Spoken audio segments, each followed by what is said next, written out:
로마서 5장 6절부터 11절까지의 말씀입니다. 한 절씩 교독하여 보십니다.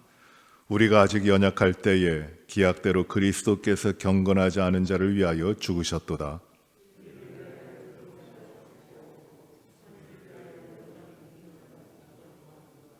우리가 아직 죄인 되었을 때에 그리스도께서 우리를 위하여 죽으심으로 하나님께서 우리에 대한 자기의 사랑을 확증하셨느니라.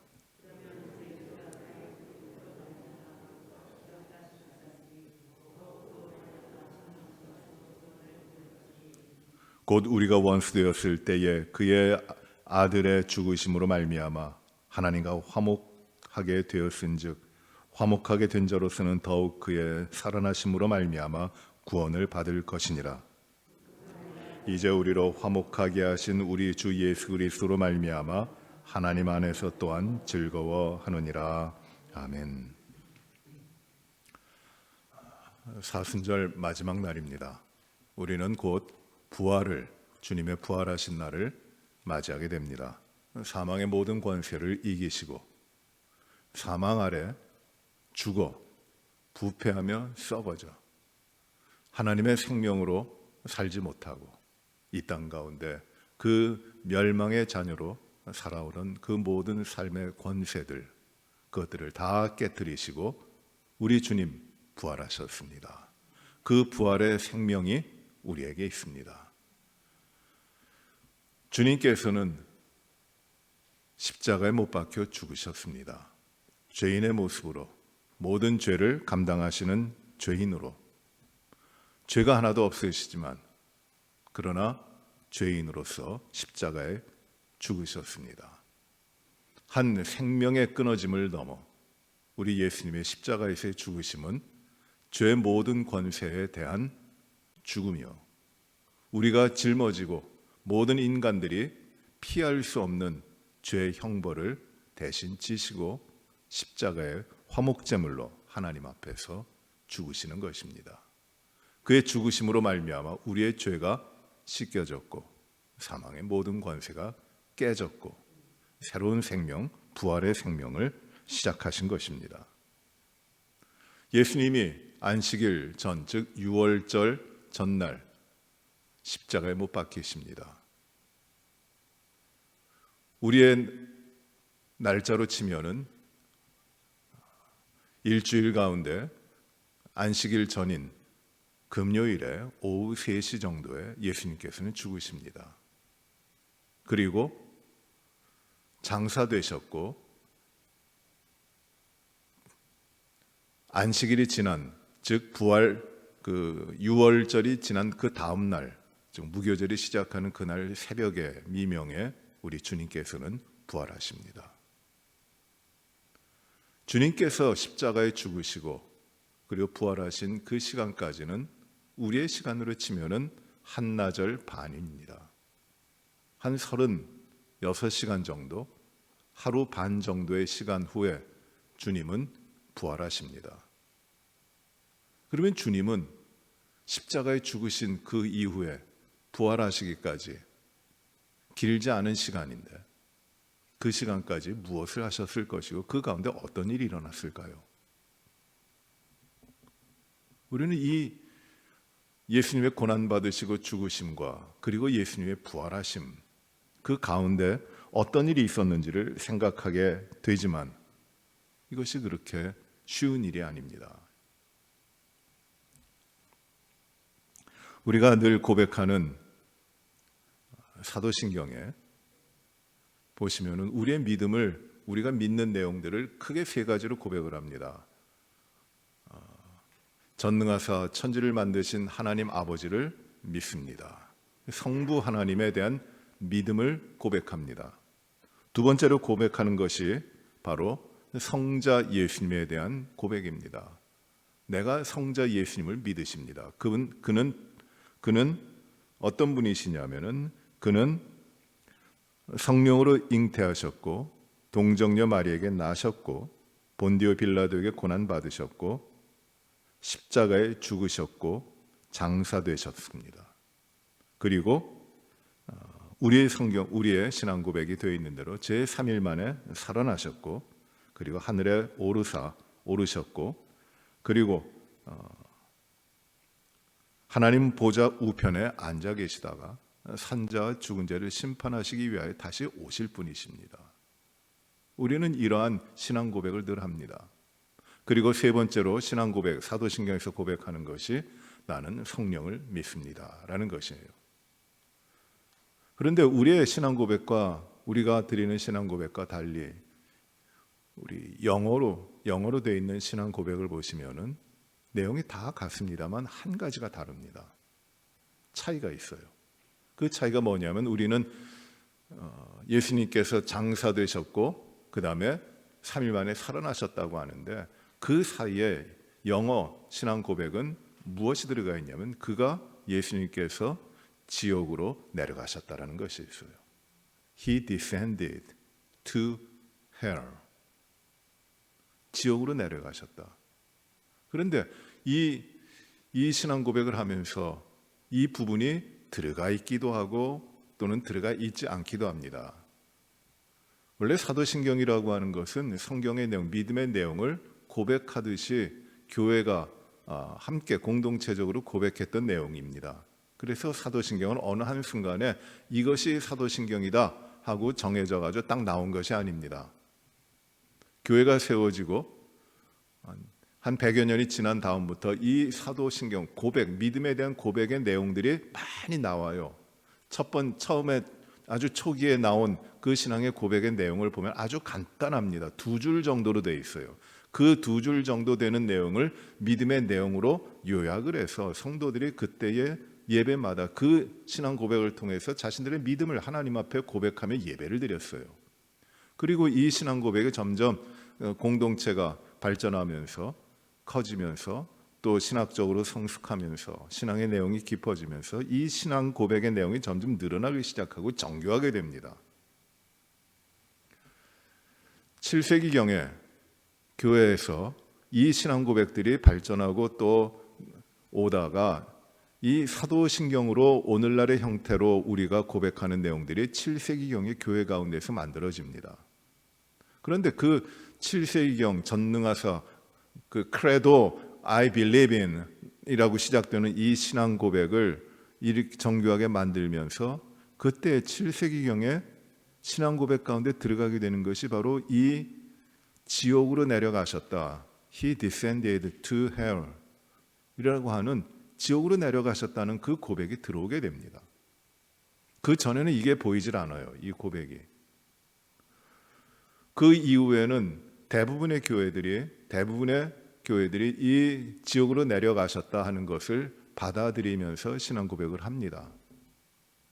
미국에 있는 모든 교회들과 그리고 그 영국에 있는 교회들과 그리고 많은 개혁 교회들과 이 신앙 고백을 할 때 예수님께서 장사되셨다가 3일 만에 부활하시는데 그 부활 3일이라고 하는 그 시간, 즉 죽으시고 부활하시기까지 한나절 반 정도 되는 그 시간, 그때에는 주님이 무엇을 하셨는가에 대한 고백을 하기도 하고 빼기도 하는 것이에요. 근데 우리나라 교회의 전통은 초기에 20세기 초에 우리나라에 복음이 전파되면서 장로교와 감리교가 함께 들어와서 선교적인 목적을 함께 나누기도 했는데 그때에 이 신앙 고백을 번역을 하면서 그때에 이 지옥으로 내려가셨다는 것을 삭제를 했어요. 번역을 하지 않았습니다. 그런데 최근에는 이 신앙 고백, 지옥으로 내려가셨다고 하는 신앙 고백을 넣자고 하는 논의들이 있고 이 고백을 해야 된다고 하는 주장들이 나오고 그래서 어떤 교회들은 특별히 이 고려신학교 쪽, 고신 쪽의 총회에서는 이 지옥으로 내려가셨다고 하는 신앙 고백을 교회 고백으로 받아들여서 그 고백을 하기도 합니다. 그러니 이 문제가 참 어렵습니다. 예수님께서 죽으시고 십자가에 죽으시고 사흘 만에 3일이라고 했는데 시간적으로 따지면 그렇게 긴 시간이 아닙니다. 1시간, 하루 반 정도 되는 날인데 그러나 날짜로 치면 금요일에 죽으셔서 토요일 안식일을 6월절을 지내시고 그 다음날 새벽 안식 후 첫날에 부활하시니까 날짜로 치면 3일인데 이 3일이라고 하는 시간이 과연 어떤 의미가 있고 그 안에 어떤 일이 이루어졌을까요? 이것이 기독교가 오늘날 가지고 있는 참 어려운 문제 가운데 하나입니다. 왜냐하면 성경이 그렇게 분명하게 말씀하시지 않고 계시기 때문입니다. 이 부분을 특별히 예수님의 그 생애와 사역 가운데 음부 강하, 음부로 내려가셨다 또는 지옥 강하라고 부르기도 합니다.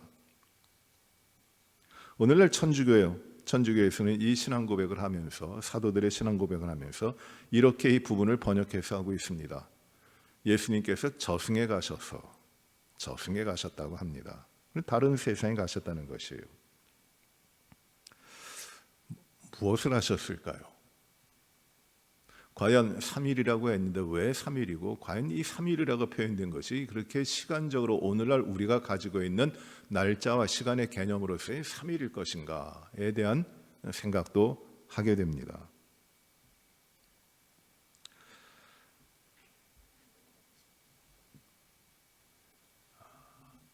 이 성경에 예수님께서 지옥으로 내려가셨다.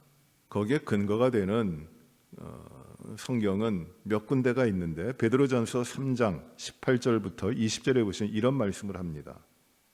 베드로전서 3장 18절부터 20절에 그러므로 그리스도께서도 단번에 죄를 위하여 죽으사 의인으로서 불의한 자를 대신하셨으니 이는 우리를 하나님 앞으로 인도하려 하심이라. 육체로는 죽임을 당하시고 영으로는 살리심을 받으셨으니 그가 또한 영으로 가서 옥에 있는 영들에게 선포하시리라. 그들은 전에 노아의 날 방주를 준비할 동안 하나님이 오래 참고 기다리실 때에 복종하지 아니한 자들이라. 방주에서 물로 말미암아 구원을 얻은 자가 몇 명뿐이니 겨우 8명이라 이렇게 말씀합니다. 베드로 사도는 예수님께서 죽으신 다음에 살아나셨는데 그가 무엇을 하셨는가? 19절 마지막에 이렇게 이야기합니다. 영으로 가서 옥에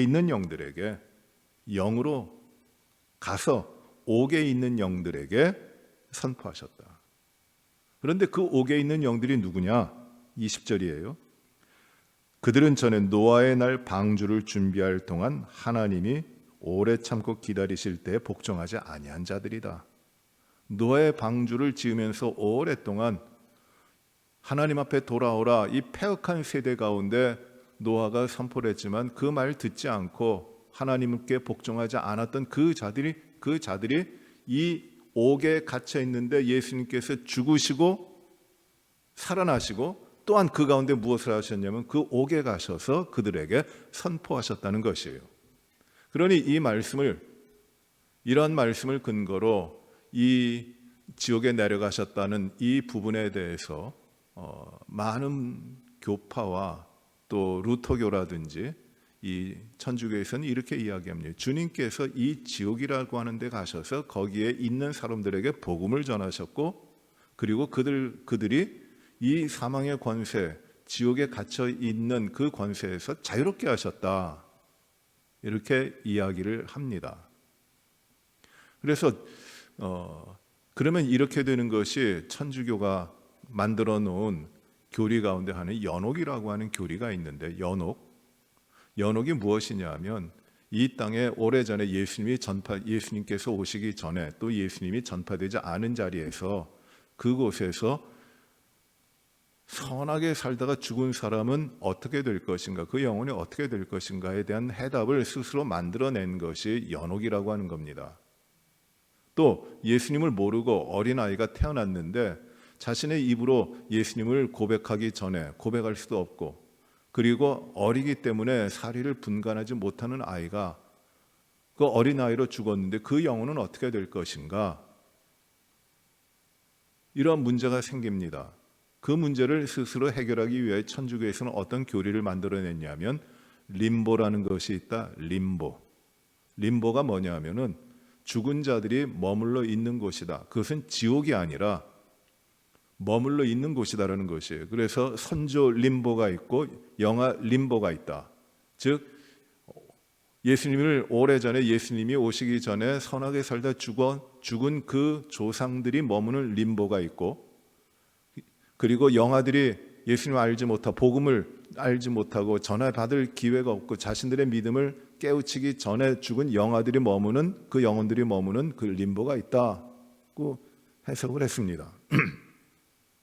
그건 성경에 나와 있는 것이 아니에요. 그렇게 림보에 대한 생각을 하면서, 그러니 사람은 죽으면은 연옥으로 가는데, 자기의 죄를 씻기 위하여 지옥으로 떨어지는 것이 아니라 연옥으로 가게 되는데, 그 연옥에 머물러 있지만은, 그러나 그곳에서 죽은 다음에 연옥에 머물러 있을 때 예수님께서 오셔서 그 연옥에 있는 사람들을 위하여 복음을 전파하신 것이다 라고 해석을 합니다. 그리고 루터란 교회와 또 다른 어떤 분들 가운데도 예수님께서 오늘날도 그 예수님께서 십자가에 죽으신 이후에 3일 동안 실제로 지옥에 내려가셔서 이 지옥에 머물러 있는 영혼들에게 복음을 전하셨다, 선포하셨다, 이렇게 해석을 합니다.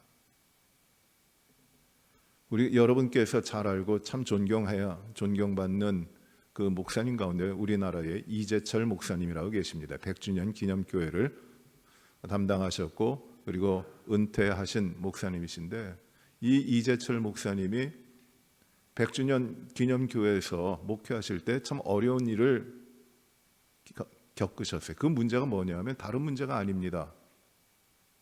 이 죽은 자의 영혼을 위하여 우리 주님께서 죽으신 다음에 이 지옥에 내려가셔서 그들에게 복음을 전하셨다고 하는 이 해석을 하신 것이에요. 그렇게 설교를 하셨습니다. 그래서 이것이 이 속해 계시던 그 예수교 장로의 통합측에 있는 통합측으로부터 이단 파문을 받게 됩니다. 굉장히 논쟁이 심해집니다.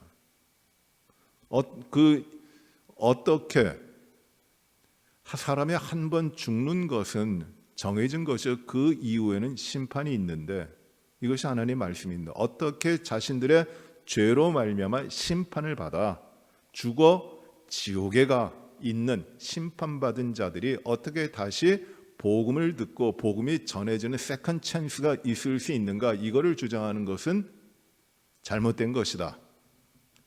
마치 천주교의 교리를 도용해서 오는 것과 같은 것이다 해가지고 논쟁이 굉장히 심했습니다.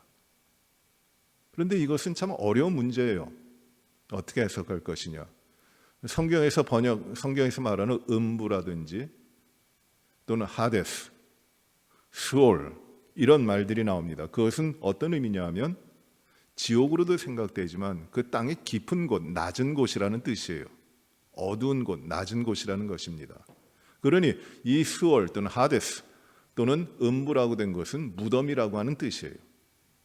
무덤, 죽은 자의 자리라는 것입니다. 참 어렵습니다. 그러면 이 예수님께서 이 3일 그 죽으신 이후에 무엇을 하셨을까? 또 왜 하필이면 3일일까? 시간적으로 3일이 그렇게 중요한 것인가? 저는 오늘 이 면에 대해서는 충분하게 여러분들에게 말씀드리지는 못합니다. 왜냐하면 여러 가지 합당한 해석들이 있기 때문입니다. 그런데 이 사순절 마지막 날 예수님 죽으시고 부활하시기 전 그날, 이 굉장히 우리가 간과하기 쉽고 뛰어넘을 수 있고 그 의미를 깨닫지 못하고 넘어가기가 쉬운 그 날, 이 말씀을 먼저 드리는 것은 바로 예수님께서 죽으시고 부활하신 것이 하나의 어떠한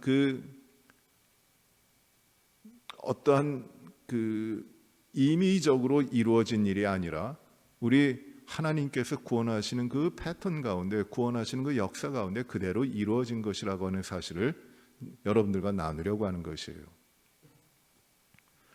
왜 3일인가? 왜 그럴까요?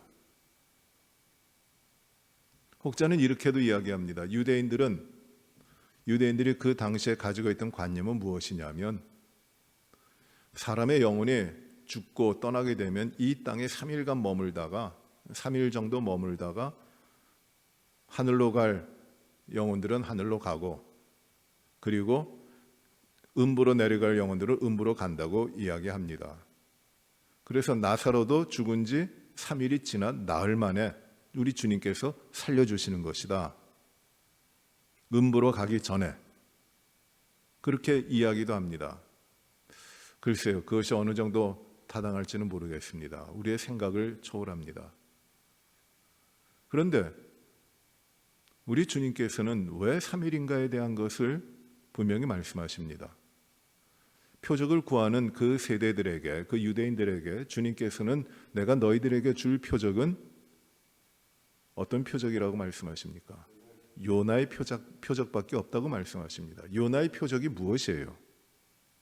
요나가 물고기 뱃속에 들어갔습니다. 그건 죽은 것이에요. 그러나 3일 만에 다시 물고기가 토함으로 말미암아 이 땅에 나오게 됩니다. 살아나는 것이에요. 요나의 표적밖에 없다.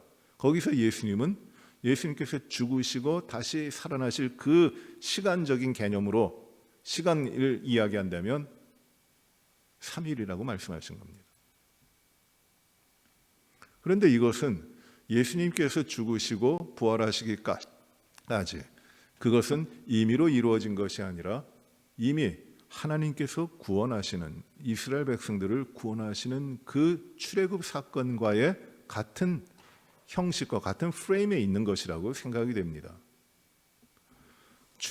애굽 가운데 눌려 있어 사망의 권세 가운데 있는 자유를 빼앗기고 하나님의 백성으로 억압돼 있어 죽음의 삶을 살아가고 있는 그들에게, 유대인들에게 모세를 보내셔서 그 구원하시는 길을 열으십니다. 6월절 전날 이 이스라엘 백성들은 무엇을 하느냐 하면 6월절에 어린 양을 잡습니다. 이 어린 양을 잡아 그 피를 그들이 살고 있는 집에 바릅니다. 설주와 인방에 바릅니다. 그리고 그 6월절 어린 양을 준비하여 쓴나물과 무교병과 함께 이 어린 양을 먹습니다. 6월절 만찬이 됩니다. 6월절 전날 어린 양을 잡고 그리고 6월절에 이 식사를 하고 그리고 6월절에 6월절을 지킵니다. 이것이 첫 번째 6월절입니다. 이 첫 번째 6월절은 이스라엘 백성을 하나님께서 구원하신 그 일이었어요. 어린 양을 통하여 그의 이스라엘 백성들을 죄와 속박과 사망의 모든 올무로부터 풀어 자유케 하시는 겁니다. 그래서 6월절 전날 어린 양을 잡고 6월절에 그 6월절 만찬을 지킬 때 그때에 무슨 일이 일어납니까? 하나님의 천사가 애굽에 있는 모든 집을 다니며 모든 집 가운데 있는 처음 난 것들, 초태생들을 다 죽게 합니다. 그것이 언제 일어나는 것이에요? 6월절 지키고 있을 때 일어나는 것이에요. 무서운 일이 일어나고 있는 겁니다. 하나님의 심판이 일어나고 있는 것이에요. 그리고 이 6월절이 지나고 하나님은 이스라엘 백성들의 명령하시기를 무엇이라고 하면 속히 떠나라. 아주 신속하게 떠나라고 합니다. 그래서 이스라엘 백성들은 그 다음에 떠나는 거예요. 그러니 6월절 전날 어린 양을 잡고 6월절 다음 날 떠나는 거예요. 그 중간에 6월절 날 어떤 일이 벌어지고 있어요? 하나님께서 그 보내신 천사들을 통하여 이 죽음의 세력들, 죄악에 있는 세력들 하나님과 대적하여 이미 하나님과 끊어져 사망 권세 가운데 있는 그 모든 자들을 하나님이 징벌하시고 처단하시고 심판하시는 거예요. 죽어 있는 자들, 사망으로 말미암아 죽어 있는 자들에 대한 실제적인 심판과 실제적인 처벌이, 형벌이 그 가운데 일어나고 있는 겁니다. 장자들이 다 죽어요. 그러니 그 다음엔 어떤 일이 일어납니까? 유월절 어린 양을 통하여 그 사망의 모든 심판으로부터 벗어난 이스라엘 백성들은 자유함을 얻고 그 속박의 땅 애굽에서 나오게 되는 것이에요. 이게 유월절 패턴이에요. 예수님께서 유월절 전에 골고다 언덕에서 하나님이 보내신 세상의 모든 죄를 지고 가시는 어린 양 유월절의 제물로서 죽으십니다. 그리고 부활하시는데 죄의 모든 속박으로부터 해방시켜서 구원하시는데 그 가운데 어떤 일이 벌어지냐면 지옥에 내려가셨다고 하는 그 고백은 어떤 고백이 되느냐면 지옥에 있는 자들에게 다시금 내려가셔서 그들에게 복음을 전해서 회개할 또 하나의 찬스를 주셨다는 의미가 아니라 지옥이라고 하는 모든 그 세력들, 사망의 모든 권세들 하나님을 떠났기 때문에 이미 심판받아 있는 죄에 있는 모든 세계에 대한 것들을 다 심판하시는 거예요. 다 깨뜨리시는 것이에요.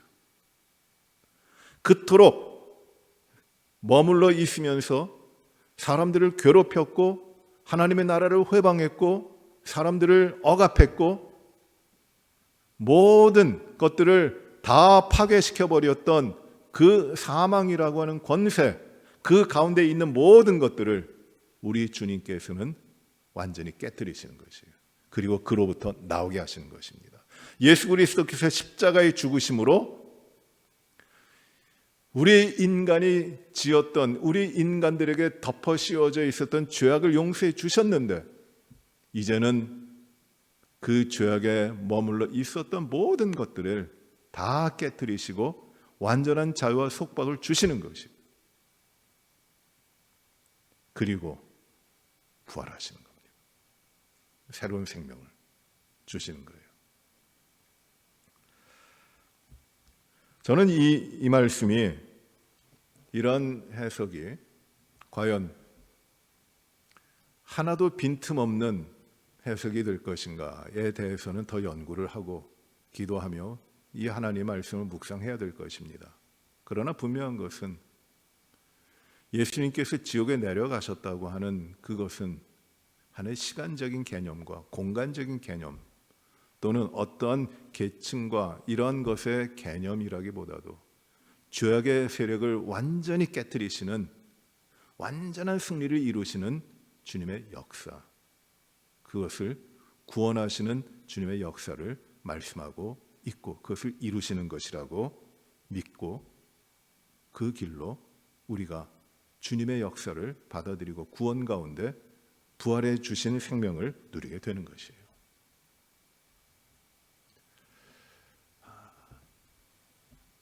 이제 오늘 우리가 읽은 로마서의 말씀을 봅니다. 로마서의 말씀을 보시면은 그리스도께서 죽으심이 무엇인가에 대해서 말씀하십니다. 우리가 아직 연약할 때라고 말씀합니다. 이 말씀이 무엇이에요?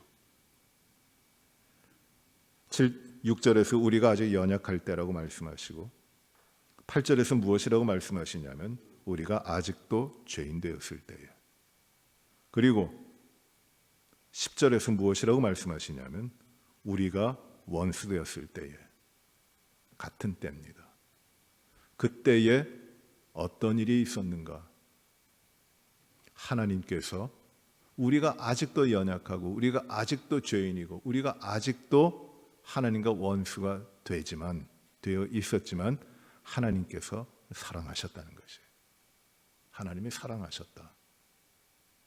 하나님의 사랑과 우리가 누리려고 하고 우리가 붙잡고 있는 사랑은 다릅니다. 하나님이 우리가 아직 죄인이었을 때에, 우리가 아직 연약할 때에 사랑하셨다. 그 말씀은 무엇이냐면 사랑할 수 없음에도 사랑하셨다는 것이에요. 우리 사람들의 사랑은 무엇이냐면 사랑할 만하기 때문에 사랑하는 것입니다. 사랑할 만하지 아니하면 사랑하지 않습니다. 사랑할 만한 것이 없다면은 피해갑니다. 그것이 세상에 이루어지는 사랑이고 아무리 고귀한 사랑이라고 해도 사랑할 만하기 때문에 사랑하는 것이에요. 그러나 하나님의 사랑은 사랑할 만하기 때문에 사랑하는 것이 아니라 사랑할 만하지 않기 때문에 도무지 사랑하지 못하는 것이지만 그럼에도 불구하고 하나님은 사랑하시는 겁니다. 사람의 사랑과 하나님의 사랑이 달라요.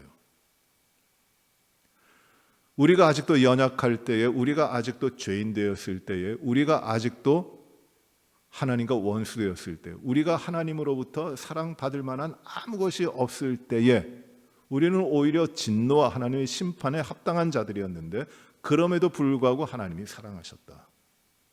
놀라운 일입니다. 그런데 그 하나님이 우리가 죄인 되고 우리가 연약하고 우리가 원수 되었음에도 불구하고 우리를 사랑하신 그 사랑의 길이, 사랑을 어떻게 하셨냐 하면 바로 이렇게 하셨어요. 그리스도께서 경건하지 않은 자를 위하여 죽으셨다.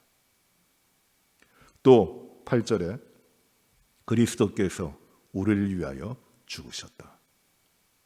10절에 그의 아들의 죽으심으로 말미암아. 그 아들 하나밖에 없는 단수예요. 그 아들, 그가 누구냐면 그리스도, 구원자예요. 구원자는 왕입니다. 그런데 그 왕이, 기름 부음을 받고 세워진 왕이 죽는 거예요. 하나밖에 없는 하나님의 아들이, 즉 하나님과 같은 분이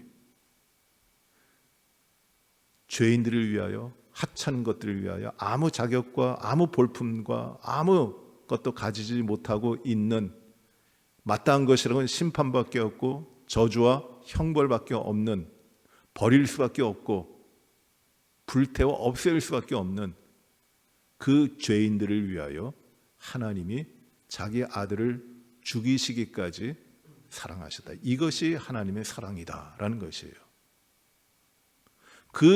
이 자기 아들을 죽이심으로 죄인들을 위하여 하나님이 사랑하시는 그 사랑을 하나님께서는 계획을 가지고 계셨고 그것을 목적하셨습니다.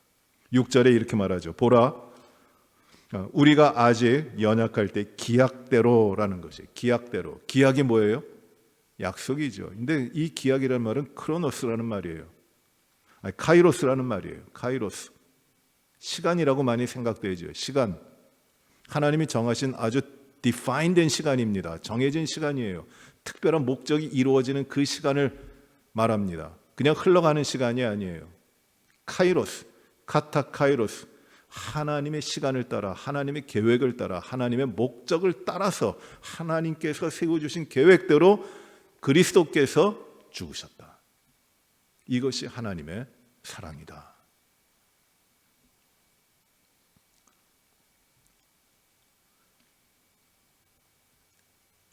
8절에 우리가 아직 죄인 되었을 때 그리스도께서 우리를 위하여 죽으심으로 하나님께서 우리에 대한 자기의 사랑을 확증하셨다.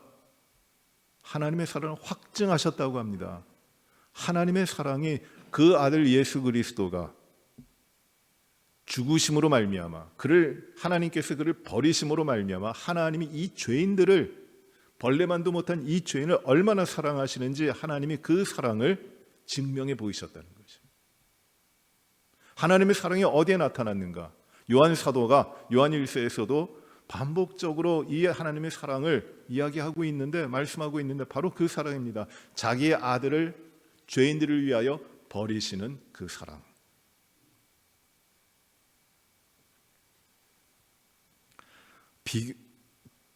어떤 설명이 안 돼요. 왜냐하면 개념을 벗어납니다. 우리에게. 여러분, 집에서 말썽 부리는 강아지가 있어요. 강아지가 참 이쁘기도 합니다. 근데 강아지가 아주 못된 짓만 합니다. 집을 엉망으로 만들고 피해를 주고 사람 살지 못하게 합니다. 만약에 그런 강아지가 있는데 그 강아지를 살리고 고치기 위해서 여러분이 사랑하는 하나밖에 없는 여러분의 자식을 그 강아지를 위하여 버릴 수 있습니까? 이건 말이 안 되는 거예요. 종류가 다릅니다. 하나님이 그걸 하신 것이에요. 말도 안 되는, 말로 이루어질 수 없는, 사람들의 개념과 상식과 모든 기준으로는 조금 더 측량할 수 없는 그 하나님의 사랑이 그 아들, 하나님의 아들 예수 그리스도가 죽으심으로 말미암아 하나님께서 자기의 사랑을, 이 죄인들을 향한 하나님의 사랑을 확증해 보여주셨다는 것이에요. 하나님이 여러분을 어떻게 사랑하셨습니까? 하나님이 저와 여러분을 사랑하시는데 우리가 그걸 믿고 감사하고, 하나님이 나를 사랑하신다, 하나님이 나에게 이토록 큰 사랑을 주셨다 하는데 그 사랑이 무엇이에요? 잘 사는 거예요? 건강한 거예요? 형통한 거예요? 무엇입니까? 그 사랑이 하나님이 나 같은 죄인을 살리시기 위해 그 아들을 죽으셨다고 하는 거죠. 십자가예요. 이게 하나님의 사랑입니다. 말로만 하는 사랑이 아니라 하나님께서는 자기 아들의 죽음으로, 자기 아들을 버리심으로 사랑하시는 거예요. 우리 주님은 십자가에 달리시면서 이렇게 소리치십니다. 아버지여, 내 아버지여, 내 아버지여, 어찌하여 나를 버리십니까? 엘리 엘리 라마 사막다니. 왜 나를 버리십니까? 이 얼마나 처절한 절규입니까? 아버지가 나를 버리십니다. 나는 아버지를 잃어버립니다. 버린 자가 됩니다. 그러나 그 시간에 하나님은 십자가에 죽어 버림받아 죽어가는 그 아들을 보시며 아버지 하나님도 소리를 치실 것입니다. 내가 아들을 버리노라. 내 아들이 죽는다. 위르겐 몰트만이라고 하는 20세기의, 지금으로 보면 참 오래된 신학자네요. 그 신학자가 십자가 위의 그리스도라고 하는 책에서 아주 유명한, 아주 굉장히 중요한 말을 했어요. 하나님의 사랑은 아들이 아버지를 잃어버리는 사랑이다. 아버지를 잃어버리는 사랑. 파터 로시 카이트라고 했어요. 아버지를 잃어버림. 그러나 그 사랑이 아버지를 잃어버림으로만 끝나는 것이 아니라 똑같은 사랑이 그 뒤편에 있는데, 그것이 무엇이냐면 아들을 잃어버리는 아버지의 사랑이에요. 하나님이 그렇게 사랑하셨다는 겁니다. 하나님이 우리를 사랑하시고 우리를 구원하시고 우리가 하나님의 자녀 되게 하신 이 말할 수 없는 은혜요, 그 하나님의 사랑이라고 하는데 그 사랑이 어떻게 이루어집니까? 예수 그리스도, 우리 주님, 하나님과 동등하신 하나님의 아들이신 그를 하나님께서 바로 저와 여러분을 위하여 죽게 하셨다는 것이에요. 이게 십자가죠. 그 사랑을 우리가 지니고 있는 겁니다. 그러니 우리가 이 땅에서 우리의 인생을 살면서 무엇을 더 바라고 무엇을 더 소망하고 무엇을 더 가지려고 발버둥 치면서 살아가겠습니까? 예수 그리스도 하나님이 십자가에서 나를 위하여 죽으셨는데 그 위에 무엇이 덧붙여지면 더 빛이 나겠어요? 아니에요. 십자가예요. 이 십자가가 우리의 삶에 있다면 그것으로 된 거예요. 다른 어떤 것이 더 우리의 인생을 값지게 만드는 것이 아니에요. 그래서 예수님이 이렇게 말씀하십니다. 나를 따르는 자들은 자기의 십자가를 지고 나를 따르라. 어떻게 주님을 따릅니까? 십자가에서 죽으신 하나님의 사랑을 가진, 하나님의 사랑을 보여주신 그 주님의 사랑과 같이 너도 십자가에서 죽으라는 것이에요. 이게 사랑이다. 살려고 하지 말라. 십자가다. 그것이 하나님께서 자기 아들을 죽이심으로 우리 죄인들에 대한 하나님의 사랑을 확증하셨습니다. 6절부터 8절에는 하나님의 사랑의 확증이 나오는 것이에요. 9절에 이렇게 말씀합니다. 그러면 이제 우리가 그의 피로 말미암아 의롭다 하심을 받았으니, 예수 그리스도가 죽으셨어요. 십자가에서 죽으셨어요. 이거 하나님의 사랑이죠.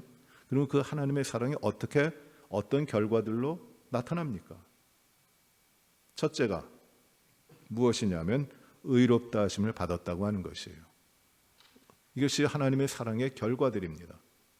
의롭다 하심을 받았다. 우리는 아직도 죄인이지만 그리스도가 우리를 위해 죽으심으로 우리가 의롭다함을 받았다는 것이에요. 아직도 죄인이지만 그리스도로 말미암아 의롭다 하게 되었다. 의로움을 얻었다라는 것입니다. 죄인은 분명한데 이제 죄인으로서 받을 형벌이 없다는 것이에요. 죄에 대한 책임이 없다는 것이에요. 왜냐하면 예수 그리스도가 그 모든 것을 지고 가셨기 때문에. 죄는 반드시 벌이 오는 겁니다. 형벌을 받아야 됩니다. 그러나 내가 나의 죄로 말미암아 하나님 없이 살았고 이기적으로 살았고 죄악 가운데 있었고 했던 모든 것 때문에 내가 그 형벌을 받아야 되는데, 아니다, 내가 너를 사랑한다, 내 아들이 너 대신 형벌을 받을 것이다. 이 하나님의 사랑으로 말미암아 나에게 주어진 것이 무엇이냐면 의롭다 하심이에요. 너는 이제 죄인이 아니야.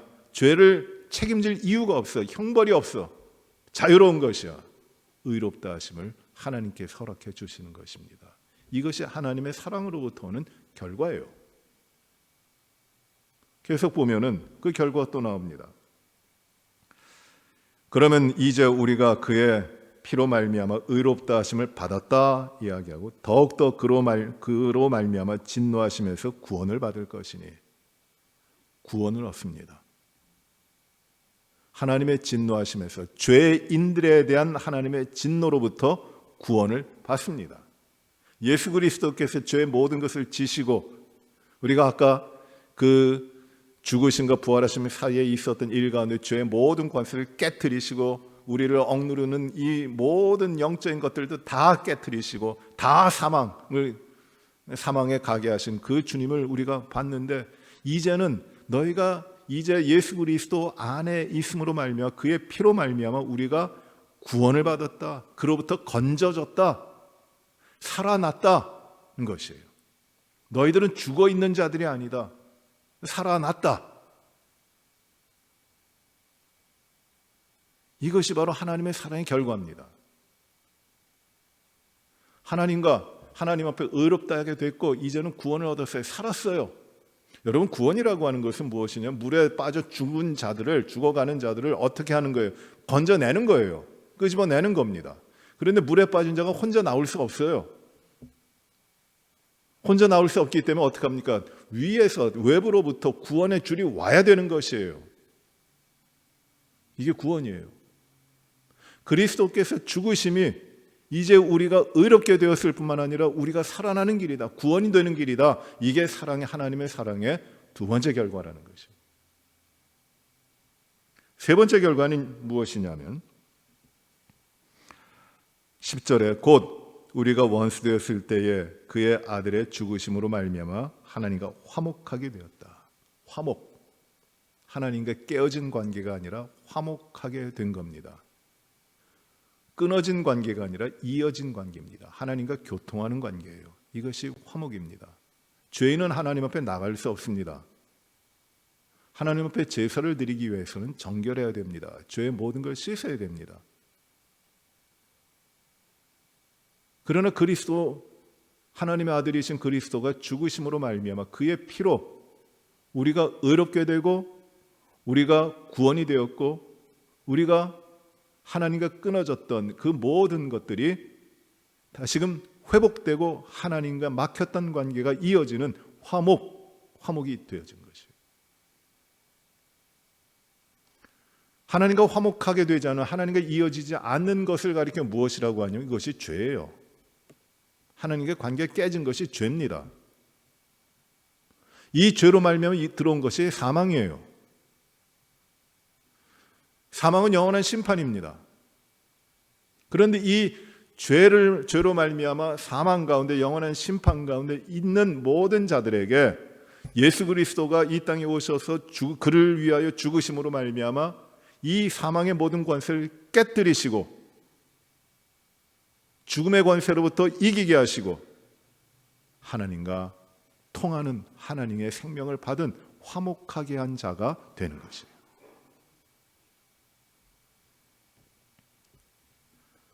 죽은 자가 살기 위해서는 죽음에 죽어갈 생명으로 살아가는 것이 아니라 죽음을 뛰어넘는 그 생명이 들어가야 돼요. 죽은 자가 어떻게 살아날 수 있습니까? 죽은 자가 어떻게 살아나요? 못 살아납니다. 나무가지가 나무에서 잘려졌으면 그 나무는 죽어요. 왜? 줄기에서 끊어졌기 때문입니다. 마르게 됩니다. 이 죽은 나무를 살리기 위해서는 한 가지 방법밖에 없습니다. 살아있는 나무에 다시 붙여져야 돼요. 놀라운 일이 일어납니다. 그 가운데 우리의 죄로 말미암아 죽었던 인간들이 그 살아날 수 있는 길은 무엇이냐면은 다시금 생명의 근원이신 하나님과 우리가 접붙여지고 이어져야 되는 것이에요. 그 일을 어떻게 하셨는가? 그 일이 어떻게 이루어졌는가? 예수 그리스도 하나님의 아들의 죽으심으로 말미암아 그 일이 이루어졌다는 것이, 이게 하나님의 사랑이다. 그래서 너희는 하나님과 무엇을 이루어졌어요? 화목하게 되었다. 통하게 됐다. 너희가 살아있다 이거예요. 너희가 이제 죽은 자가 아니다. 화목. 하나님이 그 아들을 통하여 아들의 죽으심으로 우리를 사랑하신 그 사랑의 결과가, 첫째가 무엇이었어요? 의롭게 돼요. 둘째가 구원을 얻어요. 세 번째가 화목이에요. 하나님과 화목하게 됩니다. 여러분, 하나님과 화목하지 않으면 아무것도 아니에요. 인생이 뭡니까? 하나님과 화목이 없으면.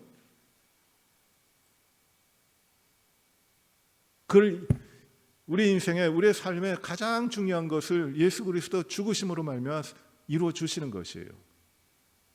그리고 이 하나님의 사랑의 네 번째 것까지 말씀하시는데 10절, 11절 말씀 보시면 이렇게 말씀하죠. 그뿐 아니라 이제 우리로 화목하게 하신 우리 주 예수 그리스도로 말미암아 하나님 안에서 또한 즐거워하느니라.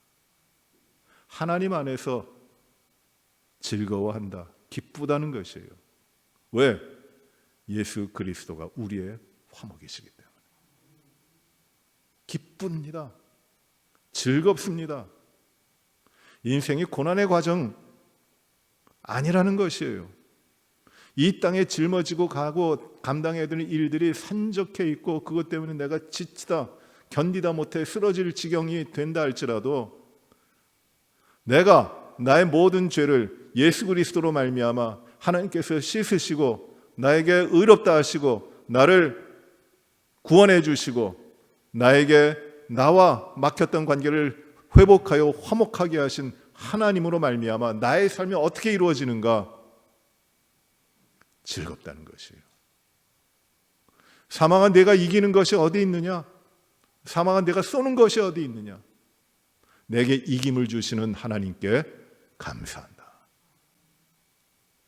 소망이 있는 겁니다. 즐겁습니다.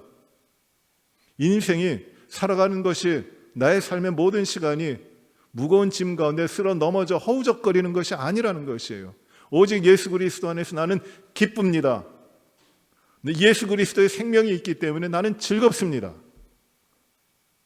그것이 구원받은 하나님의 자녀들, 예수 그리스도를 믿는 자들의 삶이 되는 것이, 이것이 하나님이 우리를 향하여 베풀어 주신 그리스도 안에 있는 사랑의 결과들입니다. 사랑하는 성도 여러분, 하나님의 사랑은 무엇이에요? 예수 그리스도의 죽으심이에요. 그 하나님의 사랑이 우리 가운데 오늘 있는 겁니다. 우리가 그 사랑 때문에 사는 겁니다. 우리가 부활주를 앞두고 있어요. 십자가에 죽으신 예수님이 사망의 모든 걸 깨뜨리시고 부활하십니다. 그 부활의 생명을 주십니다. 그저 살아나셨다, 이런 놀라운 기적만이 아닙니다. 오늘도 끊어지지 않는 하나님의 사랑 가운데 우리가 의로운 백성으로 그 하나님 앞에 생명을 얻은 자로 하나님과 막히지 않는 회복된 화목한 가운데 어떤 일에든지 어떤 삶에든지 이 하나님이 그리스도의 사랑 가운데 우리를 붙잡으시고 우리와 함께 하시니 기쁘게 즐겁게 우리는 살아가는 것이에요. 세상이 주는 기쁨이 무엇일까요? 세상의 만족이 어떤 것일까요? 그 자랑이 무엇이고 영광이 무엇이겠습니까? 이 하나님의 사랑에서 우리가 세워져 있지 못하면, 이 그리스도가 십자가에 죽으시면서 하나님이 베풀어 주신 그 사랑이 우리에게 없다면, 우리가 그걸 누리지 못한다면 우리는 미련한 자요, 불쌍한 자요, 아무것도 남기지 못하는 형벌과 심판 가운데 넘어갈 가장 가련한 인생을 사는 겁니다. 사랑하는 성도 여러분, 오늘 사순절 마지막 날 우리 주님의 죽으심을 깊이 깨달으십시오. 그의 죽으심으로 말미암아 하나님이 우리를 사랑하십니다. 아무 사랑받을 자격도 없는, 조건도 갖추지 못한 그저 형벌이 마땅한 저와 여러분을 하나님은 가장 귀하신 예수 그리스도를 죽이시면서 우리를 사랑하셨어요. 우리를 의롭다 하십니다. 우리에게 생명의 구원을 주시고 하나님과 화목하게 하시고 우리의 모든 삶이 이 그리스도의 사랑 가운데에서 기쁘고 즐거운 이 삶으로 나아가게 하시는 것입니다. 주님의 사랑을 깊이 묵상하시고 십자가, 우리 주님이 죽으심이 바로 우리의 소망임을 우리가 다시금 확인하시고 주님 앞에 경건하게 믿음으로 우리의 삶을 내어드리는 우리의 인생들이 새롭게 시작되시기를 주의 이름으로 축원합니다. 기도합시다. 은혜로우신 아버지 하나님, 우리 주님 십자가에 죽으시고 부활하시기까지 이 사망의 모든 권세를 깨뜨리시며 변하지 않고 끊어지지 않는 하나님의 사랑을 나타내 보이시고 연약하고 나약하고 부족하고 냄새나는 죄인들, 부패하고 타락한 우리 인간들을 그 모든 죄에서 자유케 하시고 정결케 하시고 죄인임에도 의롭다 불러주시고 죽은 생명이 아니라 살아있는 참된 생명으로 구원하시며 하나님과 막힘이 없는 화목을 이루어 우리의 모든 삶이 그리스도 안에서 기쁘고 즐거움으로 나아갈 수 있도록 하시니 참 감사합니다.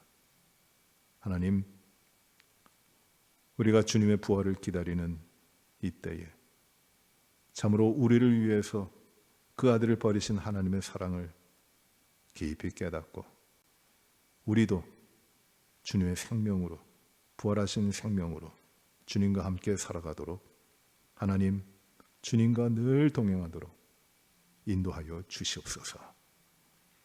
의롭다 하셨으니 생명으로 살게 하시고 생명으로 살게 하셨으니 막힘이 없게 하시고 막힘이 없게 하시니 모든 일 가운데 그리스도 안에서 기뻐하고 즐거워하는 우리의 믿음의 삶을 살아가도록 인도하여 주옵소서. 예수님 이름으로 기도하옵나이다. 아멘. 하늘에 계신 우리 아버지여, 이름이 거룩히 여김을 받으시오며 나라의 마옵시며 뜻이 하늘에서 이루어진 것 같이 땅에서도 이루어지이다. 오늘날 우리에게 일용할 양식을 주옵시고 우리가 우리에게 죄 지은 자를 사하여 준 것 같이 우리의 죄를 사하여 주옵시고 우리를 시험에 들게 하지 마옵시며 다만 악에서 구하옵소서. 대개 나라와 권세와 영광이 아버지께 영원히 싸움나이다. 아멘.